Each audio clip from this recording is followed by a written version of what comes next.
Okay, so in this video, let's go ahead and talk about whether you should pick up the all-new iPhone 14 Pro Max or the iPhone 13 Pro Max. Let's go ahead and jump in. Now, first things first, if you are just an average user and a very practical type of person, I would say don't even waste your time. Buy yourself the iPhone 13 Pro Max and just call it a day. Now, on the other hand, if you are a tech head or if you just want to keep up with technology and new trends and all of that good stuff, then, feel free to go ahead and pick up the all-new iPhone 14 Pro Max. Now, personally, my geeky side says, iPhone 14 Pro Max, but the more practical side of me says iPhone 13 Pro Max. And that's simply because if you are more of a practical person, the iPhone 13 Pro Max makes sense, right? However, if you want to keep up with technology, like I said, and changes and trends, then the iPhone 14 Pro Max, you may actually see some of the upgrades that were implemented on this phone to be very major. My take is that the changes or the upgrades implemented on the iPhone 14 Pro Max are fairly marginal, simply because I had previously seen some of the stuff that's implemented on this new phone. Whether we're talking about the always-on display, we've seen that with Android phones for a long time, right? So me seeing that on the 14 Pro Max doesn't really impress me to the extent that someone who's been using iPhones for a very long time would be impressed, right? So to me, it's just kind of like, I've seen that before. Now, that being said, there are some cosmetic changes which, although subtle, can still be pretty apparent when you compare them side by side. For example, the camera bump on the back of the iPhone 14 Pro Max looks thicker. It looks a lot more aggressive than what you would have on the 13 Pro Max. It's also a bit more sophisticated and pretty impressive, right? Because now you get a wide lens that is 48 megapixels, as opposed to the 12 that you had on the 13 Pro Max. Then the other two, the telephoto and the ultra wide, would remain at 12. So on the iPhone 13 Pro Max, you have 12 for all three, for the wide, ultra wide, and the telephoto. But on the 14 Pro Max, you have 48 megapixels for the wide and then 12 and 12 for the telephoto and the ultra wide respectively. That being said, if we're just talking overall size and look of the phone when the phone is off, they look essentially the same, right? Pretty much the same height, pretty much the same weight also. So some very subtle differences there in terms of weight and height, but it's essentially the same build, And now flipping over to the display, this is where you find another subtle change.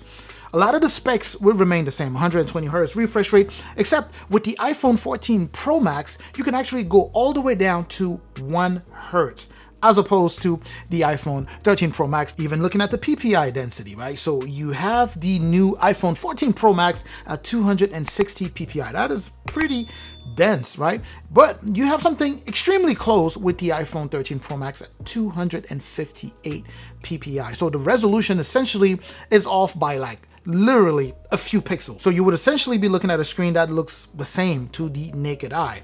However, on the all-new iPhone 14 Pro Max, you have 2000 nits. It can go all the way up to 2000 nits, whereas on the 13 Pro Max, it could only go up to 1200 nits, which was already pretty high. So 1200 nits was already pretty high. So imagine now 2000. Very impressive stuff. And of course, on the iPhone 14 Pro Max, you will have the all-new, of course, A16 Bionic chip, which is the successor to the A15 Bionic chip found on the iPhone 13 Pro Max. And what does that mean in terms of performance? Simply that they are both extremely fast, right? I don't really see many average users out there or many average consumers out there figuring out or trying to figure out the difference in terms of speed between the A15 and the A16 Bionic chip. And by that, I mean that the average consumer never really taps into the full potential of what, your typical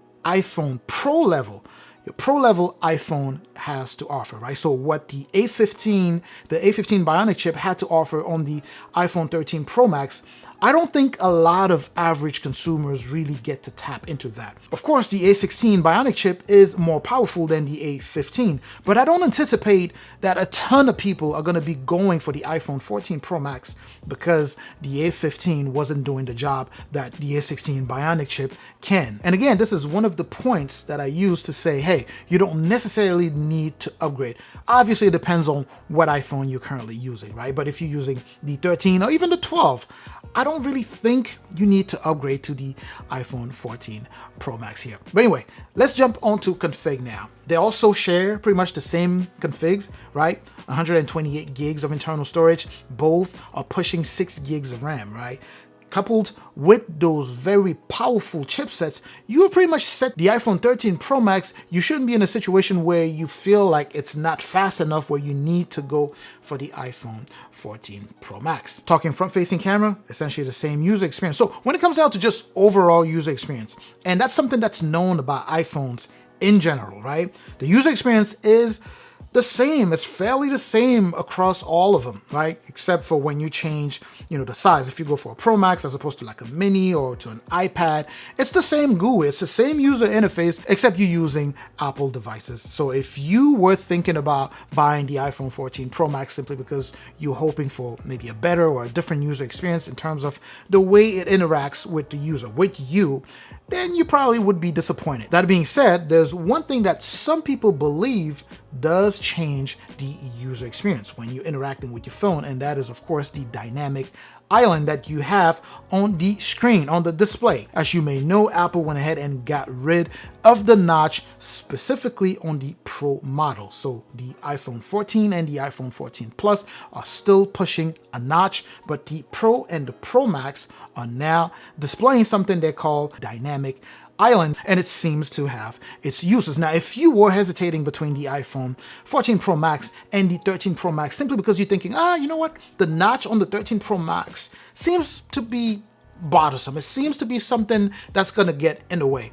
I'm here to tell you that when you use the phone and you get used to it, it takes you literally just a couple of minutes to get used to that notch, and then you forget it's there. What I'm trying to say is that if you're really just looking for value and for something practical, really find other reasons that are better than just saying the notch is bothering me, that's why I'm going for the 14 Pro Max. Find other reasons, substantial reasons, that would actually be legitimate and validate the reason why you want to go ahead and pick up an iPhone 14 Pro Max. Now, let's go ahead and talk about battery. In terms of battery, surprisingly, on the iPhone 14 Pro Max, the battery is a tiny bit smaller. Now, in terms of how long it lasts, obviously it's going to be subjective. Generally, just that trim level, right? The Pro Max level is known to offer fantastic batteries, right? So the 13 Pro Max, all-day battery and some. The 14 Pro Max, no matter how you use your phone, should last you at least a day. Now, another thing that I want to highlight here, and this is actually near and dear to my heart, is the fact that Apple switched over to eSIMs for these new phones, right? I personally absolutely hate the idea, and I know, it has its advantages. It also does have its disadvantages, right? I personally tend to travel overseas, right? And I like the freedom and the ability to travel and be able to just pick up a SIM card somewhere and just plug that in, and I'm ready to go. Every time I travel, it's generally for a pretty short period of time, so I don't have the time to go register a new SIM in a new country and put down my name, go through the ID, go through the whole process just to get a SIM card registered or a phone number registered that I then need to go ahead and plug in my phone. I want that freedom to be able to just go somewhere and just buy a SIM, whether it's just something very quick to use for a few days, or if I get somewhere and I have family members, I say, hey, I have a second SIM, you could go ahead and use that. I want the ability to just take that and stick it in the phone and be able to use it. But with the eSIM, apparently that's not going to be happening. And of course, that only applies to the US models. For those of you outside of the US, you still do have access to a regular SIM card and enjoy it while it lasts. But anyway, these were just a few things I wanted to bring up to your attention in case you are in the market for the all-new iPhone 14 Pro Max, or if you were also thinking about picking up an iPhone 13 Pro Max. Let's say you're hesitating between the two. Just wanted to let you know that, if you really value the subtle, depending on who you are, right? Some people think these are fairly subtle upgrades, and some people think these are drastic upgrades. I know people who feel like the dynamic island is such a massive upgrade that they will immediately go from their current 13 Pro or 13 Pro Max to the 14 Pro Max. I personally don't think it's worth it, but that's just me. Again, if you've been watching the channel for a while, we tend to lean more value. So that's just my take. Obviously, if you just like it, you want to keep up with trends, or you just like the look of it, go for it, right? Or if you just want a different color, like the purple or the new purple that they have for the 14 Pro Max, hey, by all means, go for it. That's just my take. What do you think? I would absolutely love to get your take on this in the comment section. Do you think the iPhone 14 Pro Max is worth upgrading to, coming from a 13 Pro Max or 12 Pro Max, or, you know, whatever? Let me know what your take is. What iPhone do you think would be best to upgrade from to the iPhone 14 Pro Max? I would absolutely love to interact with you in the comment section about that. I'm going to catch you in the comment section like I always do. Make sure, of course, to like, subscribe, share the video if you know anyone who'll be interested. I'm also going to catch you in the next video. Up until the next video, of course, as always, stay safe out there.